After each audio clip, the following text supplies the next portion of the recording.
Hey everybody, it's Jason with the Board Game Mechanics, and today we're going to take a look at a game called Everything Ever.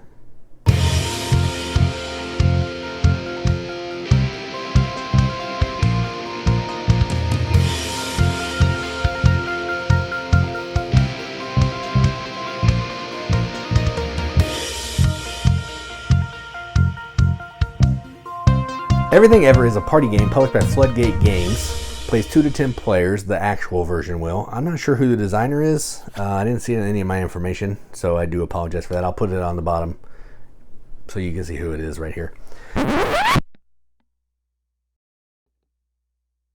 And effectively what this game is this is a party game where you are going to be playing different categories. So for example, every character catchphrase.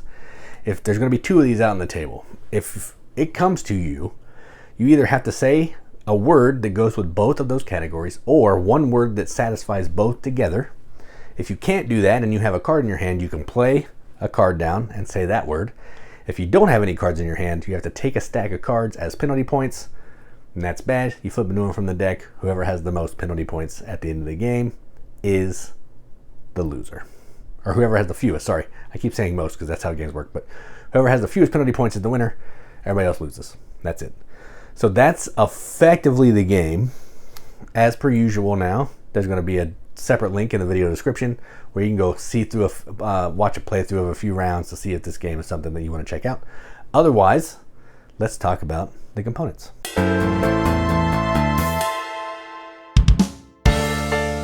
Alright, so I only have a promo version of this game, hence the word promo on the top. But the cards are pretty nice. They're not like limited finish or anything, but you're not doing a ton with them. You're just shuffling them and they, sit out on the table. But the artwork is kind of cool. Every song with the word night in it. Bunch of cool categories. Did I do that? Steve Urkel. What else is in here? Every pasta shape, ziti, fettuccine, all that kind of thing. Every fictional cat. I don't know if they mean names, so like Garfield, Felix, that kind of thing. Every indoor sport, racquetball, pickleball could maybe be inside. See, I'm terrible at this. Racquetball is there. Oh, ping pong. There you go. Every movie with the word love in it. Love Actually, that kind of thing. So just a whole, I only have like 20 of these cards, so it's not a ton, but there'll be a whole pile of those in the actual game. And these judge cards, which are pretty cool. I like the art on them. The art is pretty neat across the whole game. It's got like a retro look to it, and I dig that. So the components are cool.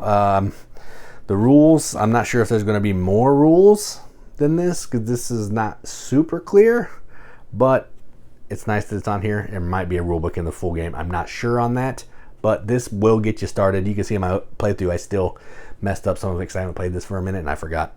So, yeah, probably needs an actual rule book. But components, not too shabby for just a deck of cards. So let's keep going to final thoughts.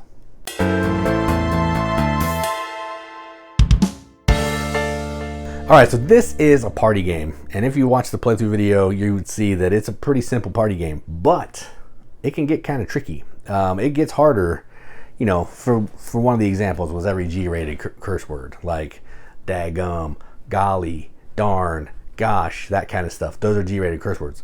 But eventually that's going to get really hard, and you might want to play another card out of your hand. But what if you don't have any cards in your hand? You're going to be picking up penalty points, and that is no bueno. So while it's a simple concept of a game, it can get tricky, especially if you're playing 10 players. If we're playing 10 players of this game, which I've only played it, I think, what did I play it at? 4. Yeah, 4. I don't have enough cards to play 10 for one, but if you played it at 10 players, by the time it comes back to you and this card's there, you're going to hear 10 of those words. It's going to be really hard to come up with word number 11. There's probably 40, but when you're in the middle of a game, it gets real tricky to come up with some of this stuff, or when you're on camera, it gets tricky to come up with some of this stuff, and that is painful when you have to take a big stack of cards because you're the moron that can't say the right word. So, yeah. Simple concept, simple game. I'm surprised it actually hasn't been done before because there's been millions of party games. That's probably an overstatement. Call me a hyperbole man.